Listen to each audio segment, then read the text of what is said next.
गौर साहब बहुत बहुत शुक्रिया वक्त देने के लिए। Thank you Shahzad. कल 24 नवंबर है, एहतजाज की जो कॉल है फाइनल है, एहतजाज कर रही है पाकिस्तान तहरीक इंसाफ। देखिए मैं आपको एक चीज़ बताऊं, खान साहब is Khan sahab, he is the boss, he doesn't recommend, he orders, we follow. So final call means final call. इसका रिव्यू करना सिर्फ और सिर्फ खान साहब रिव्यू कर सकते हैं। जैसे उस दिन बुशरा बीबी ने अपने वीडियो में कहा था कि इमरान खान खुद बाहर आके कहें कि एहतजाज नहीं होगा तो ही नहीं होगा, तो ही नहीं होगा। और यही रीज़न है कि हम कई मरतबा गए हैं, डिस्कशन भी हुई है, सब कुछ हुआ है, लेकिन ये खान साहब की कॉल है, खान साहब ने खुद कॉल दी है, खान साहब के इंस्ट्रक्शंस है, तो इसमें कोई दो राय नहीं है। लेकिन जब आप कहते हैं कि वी विल फॉलो तो ऐसा लगता है कि शायद आप नहीं चाहते लेकिन मजबूरन फॉलो कर रहे हैं, ऐसा तो नहीं है। नहीं, देखे शहजाद साहब, इसके पीछे एक पूरा लॉजिक है। सारी पॉलिटिकल पार्टीज़ को और सारी पॉलिटिकल वर्कर को उनको एक राइट हासिल है कि वो पीसफुल प्रोटेस्ट करें।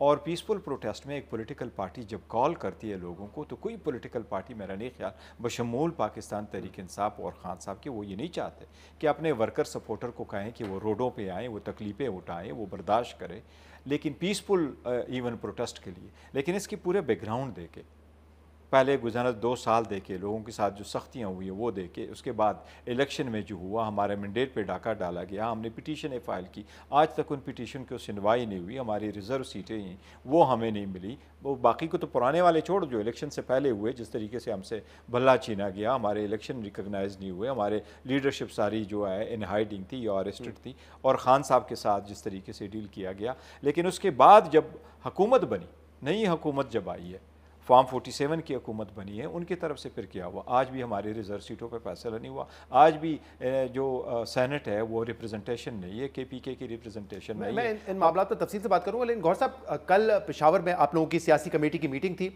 तो वहां पर कंसेंसस था, क्योंकि इतलात ये है कि वहां पे अक्सरियत ये चाहती थी कि ये 24 नवंबर का एहतजाज कॉल ऑफ कर दिया जाए, लेकिन हतमी फैसला ये हुआ कि एहतजाज होगा। नहीं, देखें, हमारी पॉलिटिकल कमेटी और पॉलिटिकल कमेटी सारे मैटर को डिस्कस करती है खान साहब के इंस्ट्रक्शन हिदायत के मुताबिक, और जो कुछ है ये खान साहब ही की हिदायत है कि आप मुझे ब्रीफ कर लिया करें उस पर। तो जो हाई कोर्ट का ऑर्डर आया था वो हमने ज़रूर डिस्कस किया था, उस पर बातचीत हुई थी, और उसके साथ ये कभी हमारे ऑप्शन नहीं रहा है कि जी खान साहब के कॉल को हम रिव्यू करें। हमारे पास कोई इख्तियार नहीं है खान साहब की किसी ऑर्डर को रिव्यू करने का। लेकिन क्या ये बात दुरुस्त है कि जो सियासी क़यादत है वो समझती है कि इस वक्त काउंटर प्रोडक्टिव होगा ये एहतजाज? नहीं, देखो, जो हमारे अंतर वो तो हमारा प्राइवेट होता है, लेकिन हमने कोई ऐसा नहीं किया कि खान साहब का कोई ऑर्डर हो तो हम उसको रिव्यू करके अपना कोई और डायरेक्शन दे दे। डायरेक्शन वही होते हैं जो खान साहब की तरफ से आते हैं।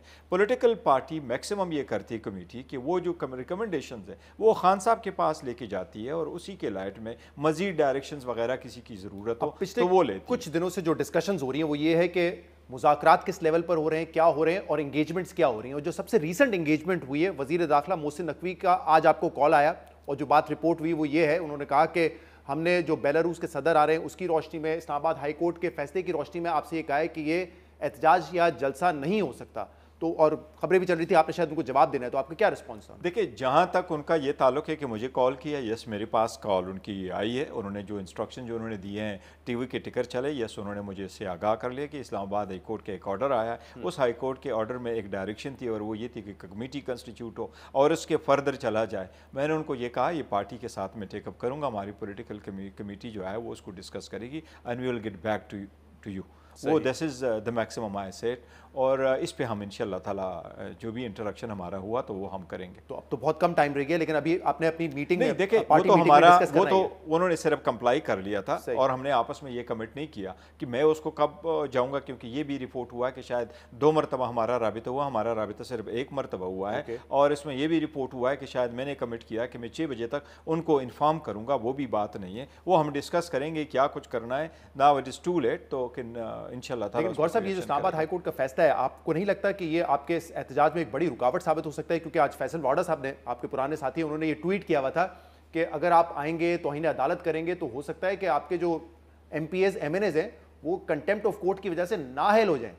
नहीं, देखिए, जहाँ तक इस्लामाबाद हाई कोर्ट का ऑर्डर है, इस्लामाबाद हाई कोर्ट ने एक ऑर्डर पहले से किया था, और इस ऑर्डर में हमें कभी सुना नहीं गया था, ना हमारे नोटिस में ये लाया गया था, उसने कर दिया था। दूसरी बात है कि ये इस्लामाबाद हाई कोर्ट का फाइनल ऑर्डर नहीं है, और हमारी बड़ी स्ट्रॉन्ग रिजर्वेशन है, क्योंकि पॉलिटिकल पार्टी जब पहले ऑर्डर करते, जब पॉलिटिकल पार्टी स्ट्रगल करती है, स्पेशली जब पॉलिटिकल पार्टी डिसाइड करती है हमने जलसा कहाँ करना है, प्रोटेस्ट कहाँ करना है, तो ये पॉलिटिकल पार्टीज़ की आपस की बात है, और ये एडमिनिस्ट्रेशन के साथ वो टेकअप करते हैं। जहाँ ज़रूरत है आप NOC लें। अभी तो लोग लोग आए नहीं है। तो अगर प्रोटेस्ट वहाँ KPK से निकलता है और यहाँ आता है तो फिर देखेंगे उसके साथ, लेकिन ये इंटरम ऑर्डर है, फाइनल ऑर्डर नहीं है। मैटर अभी इस्लामाबाद हाई कोर्ट में पेंडिंग है, ये फाइनल ऑर्डर ये फाइनल ऑर्डर नहीं है, 27 के लिए पेंडिंग है। मुझे जरा तफसील से बताएं, सब ये जानना चाहेंगे। 2 दिन आप और चीफ मिनिस्टर अली अमीन गंडापुर साहब की अडियाला जेल में मुलाकात हुई, 2-2 घंटे की मुलाकातें हुई, और जहां पे सियासी रहनुमाओं की मुलाकातें बड़ी मुश्किल हैं, तो जब आप लोगों को इजाजत मिलती है तो हमेशा एक स्पेकुलेशन होती है कि शायद ये हुकूमत की या जो मुक्तदर है उनकी मर्जी से ये मुलाकातें हो रही हैं। इन मुलाकातों में क्या डिस्कशंस हुई, आप लोगों का पैगाम क्या था इमरान खान के लिए, उनका क्या पैगाम था, और डेडलॉक कहां पर आ गया? शहजाद साहब, मैं ज़्यादा डिटेल में नहीं जाऊंगा क्योंकि ये मैटर हमारा फ़िलहाल प्राइवेट ही है। मैं इतना तक ज़रूर कहूँगा कि हमारा एक इंटरेक्शन ज़रूर हुई है, और यस, जब आप अडियाला जाते हैं तो परमिशन के बगैर आप अडियाला नहीं जा सकते, और अडियाला परमिशन के साथ गए थे और हमारे खान साहब के साथ इन्हीं मौज़ूआत पे वहाँ बातचीत हुई है। लेकिन ज़्यादा डिटेल में नहीं जा सकता कि इंटरेक्शन किस स्टेज पर था और कहाँ था। लेकिन हमें उम्मीद है, एक चीज़ मैं बार बार आपको बताऊँ, मैं हमेशा से जिक्र करता रहा हूँ कि डायलाग होने चाहिए, और ख़ान साहब ने इसकी इजाज़त दे दी थी। और ख़ान साहब ने जब कॉल की भी अनाउंस किया था तो उस वक्त भी ख़ान साहब ने कहा कि डायलाग के लिए मैं एक कमेटी बनाऊँगा और डायलाग होने चाहिए, क्योंकि dialogue at the end of the day सारे मसाइल का एक हल होगा। और पॉलिटिकल मसाइल जो होते हैं उनका एक पॉलिटिकल हल भी ढूंढना चाहिए होता है। आप पॉलिटिकल रोल प्ले कर रहे होते हैं, आप आवाम के लिए करते हो, आप मुल्क के लिए करते हो, आप अपने पॉलिटिकल पार्टी की जो नैरेटिव है उसके लिए करते हैं, आप किसी एनिमी के खिलाफ स्ट्रगल नहीं कर रहे हैं। तो इसलिए पॉलिटिकल पार्टीज का आपस में ये एक होना जरूरी है। बल्कि ये तो आप पीटीआई पे तनकीद होती रही कि आप सियासी जमातों के साथ नहीं बैठते। नहीं, हमारा सियासी जमातों के साथ जो है वो नहीं चल रहा, कोई डायलॉग नहीं है, न हमारी कोई ऐसी डेडलॉक है कि हमारे किसी इशू पे है। मैं ये कह रहा हूँ कि हर एक पॉलिटिकल पार्टी एक स्ट्रगल करती है अपने नैरेटिव के मुताबिक। हमने जितना स्ट्रगल किया, जितनी मैंने आपको जिक्र किया कि सीटें हमें नहीं मिलती, 24 में तरमीम कैसी हुई, हमें असम्बली में बोलते हैं तो वो भी म्यूट किया जाता है, लोगों की सख्तियाँ ख़त्म नहीं हो रही, केस आफ्टर केस हो रहे हैं।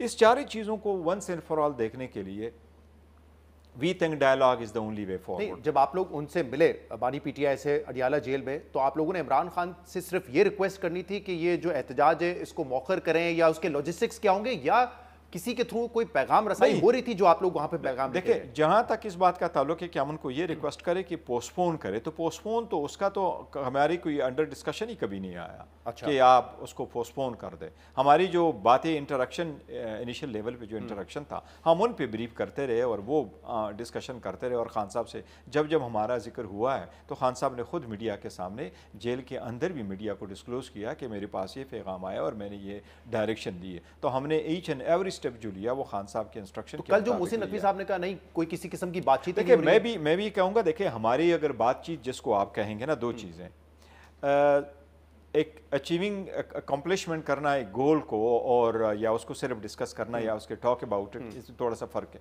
वो इनिशियल स्टेज हमारा जो अगर बातचीत है कॉन्टेक्ट लेवल है, तो ये उसको मैं नहीं कहूँगा कि ये फॉर्मल डायलॉग हमारा शुरू हो गया और हमने TOR तय कर लिए और हम आगे बढ़ गए थे। और मतलब वो जो 3 मुतालबात थे उन पर बात नहीं हो रही थी। कमेटी बनाई है, तो ना तो कमेटी बनी है अभी, ना तो हमारे TORs कोई तय हुए हैं, ना कोई हम आगे बढ़े। लेकिन इनिशियल स्टेज का कांटेक्ट हमारा आपस में ज़रूर हुआ, what ever level. Let's not go into the detail कि वो लेवल क्या इतना तो डिटेल बता दें कि क्या दूसरी तरफ से मुतालबा ये था कि ये जो आपका एहतजाज है इसको आप कैंसिल करें पहले या मौखर करें? नहीं, इन्होंने ये नहीं कहा था, नहीं, उसका एक प्री रिक्विजिट यही था कि आगे बढ़ने के लिए पहले आप ये मौखर करें तो फिर आगे बढ़ेंगे। हमारा अभी इनिशियल कांटेक्ट था, इस प्रोसेस में हम चल रहे थे। तो ये उम्मीद कहाँ से का इजहार किया जा रहा था? अलीमा खान साहिबा ने कहा जब तोशाखाना 2 में इमरान खान की बेल हुई, हम सबको पता है पहले भी जब बेल हुई कोई दूसरा केस बन जाता है, लेकिन यहाँ पे ये बात हुई कि मुमकिन है कि रिहाई हो जाए, और अगर रिहाई हो गई तो 24 नवंबर को एहतजाज नहीं होगा, फिर जश्न होगा। तो ये उम्मीद कहाँ से पैदा हुई? वो 2-3 चीज़ें शहजाद साहब, ये जो खान साहब की रिहाई है ना, this is the most important, और यही है जो हर पाकिस्तानी हमसे क्वेश्चन करता है, यही है जो दुनिया का हर बंदा सोचता है, और इसी पे डिस्कशन हो जाती है कि खान साहब इस वक्त जेल में क्यों है। 200 केसेस बने, हर केस में पेश हुए, 300 मरतबा कोर्टों में खुद पेश हुए, 1.5 साल से वो जेल में है, 1.5 साल से वो वहाँ केस भुगत रहे हैं। हाई कोर्ट ने जितनी डायरेक्शन दी थी कि ये एक्सेस उनके पास होने चाहिए, वो एक्सेस उनके पास नहीं है। जिस केस में उनको बेल मिलती है दूसरे केस में अरेस्ट किया जाता है। सबसे पहले तो तोशाखाना 1 में जिस वक्त उनको बेल मिली है तो साइपर का केस आया, साइपर में हुआ तो इद्दत वाला केस आया, इद्दत में आया तो तोशाखाना 2 साथ आया, अलकादर साथ आया, और इसी तरह से one way the other day even Bushra Bibi के खिलाफ जो केसेस बनाए गए उसका तो दूर दूर तक किसी केस की उम्मीद पैदा हो रही थी कि शायद रिहाई हो सकती है। वो इसलिए कि खान साहब सारे केसेस में बेल पर है, सारे केसेस में बेल पर है और कानूनी तौर पर वो हर केस में पेश होकर के उन्होंने बेल लिया। तो कहीं से और ये यकीन दहानी नहीं थी? नहीं, कोई यकीन दहानी नहीं। यकीन दहानी का तो हम बरमला कहते चले आ रहे हैं कि हमारा कोई किसी के साथ कोई डील नहीं है। खान साहब को बेल मिली है, बुशरा बीबी को। मुझे अगर उस दिन रिहा कर दिया जाता तो वो ये शायद सब कुछ देखे ना, अगर उस दिन उनका केस लगा हुआ है वो रिलीज हो जाते, तो अगर रिलीज हो जाता गुडविल हो जाता, तो इवन देन आपके अगर कोई डायलॉग बात आगे चल रही है, लेट्स सपोज खान साहब कल रिहा भी हो जाते, तो dialogue will not come to an end. Dialogue तो फिर भी शायद आगे चले। तो इसलिए ज़रूरी था कि अगर आपको तोशाखाना 2 में भी आपको बेल मिली और हाई कोर्ट ने मेरिट पे बेल दे दी और FIA को सुन करके बेल दे दी, पहले ये मैटर पेंडिंग था उसमें नेब वाले में और यहाँ आया हुआ है, तो इसमें अगर बेल मिली तो रिहा तो होना चाहिए। हमारे जरा ये बताते हैं और आप उसको कंफर्म या डिनाई करेंगे कि आपकी तरफ से ये था कि इमरान खान की रिहाई हो जाए, दूसरी तरफ से था कि नहीं ये मुमकिन नहीं, इमरान खान रिहा हो जाएंगे तो शायद एहतजाज और शिद्दत से करेंगे जब वो लोगों को लीड करेंगे। तो फिर ये कहा गया कि ठीक है रिहाई का मामला 2-3 हफ्ते में हम देखते हैं, लेकिन आप कॉल ऑफ करें। लेकिन फिर आपकी तरफ से डिमांड थी ठीक है अगर इमरान खान की रिहाई नहीं तो डॉक्टर यास्मीन राशिद और दीगर लोगों की रिहाई करके आप हमें दिखाएं कि आप कुछ कॉन्फिडेंस बिल्डिंग मेजर कर सकते हैं। मैं डिटेल में नहीं जाता, लेकिन नहीं, we have not gone to that stage okay कि हमारा ऐसा फॉर्मल मुतालबा हो और या ये कि वो कहीं से इंस्ट्रक्शन लेकर के फॉर्मली हमारे मुतालबे को वो कर दे, ये टर्न डाउन करे। तो हम स्टेज पे नहीं पहुंच। कल रऊफ हसन साहब ने वैसे मेरे प्रोग्राम में कहा कि मोहसिन नकवी से ऊपर के लेवल पर बात हुई। देखिए मैं वो भी नहीं कहता कि किस लेवल पे, लेकिन हमारी खासी बला अच्छी इंटरेक्शन हो गई थी। हाँ। और अच्छा इंटरेक्शन है, मोहसिन नकवी साहब भी एक प्रॉपर इंटरेक्शन है, लेकिन हाँ। यस हमारी इंटरेक्शन के हद तक मैं जरूर कहता हूँ कि हमारी इंटरेक्शन। तो फिर एकदम से डेडलॉक कहाँ हो गया? इसमें तो खान साहब ने खुद कहा ना कि मुझे उम्मीद थी कि कुछ होगा, लेकिन अब ऐसा लगता है कि वो हमसे टाइम बाय कर रहे हैं। खान साहब ने खुद इसका जवाब दिया है। उन्होंने कहा नीयत ठीक नहीं, खान साहब ने इसका खुद जवाब दिया और जेल में दे दिया। उन्होंने कहा जब मुझे बेल मिली और बेल कोर्ट ने दे दी तो रातों रात आप मुझे किसी और उसमें है केस में, उसमें कैसे आप इन्वॉल्व करके मेरा रोक लेते हैं? तो अगर गुड विल जस्टर आप दिखा रहे थे तो आप कर देते उसके साथ। यही तो हमारे मुतालिबात में अगर होगा भी तो सबसे पहले on the top of all demand जो है यही होगा, खान साहब की रिहाई होगी। तो अगर वो रिहाई हो जाती तो और ही बेहतर होता।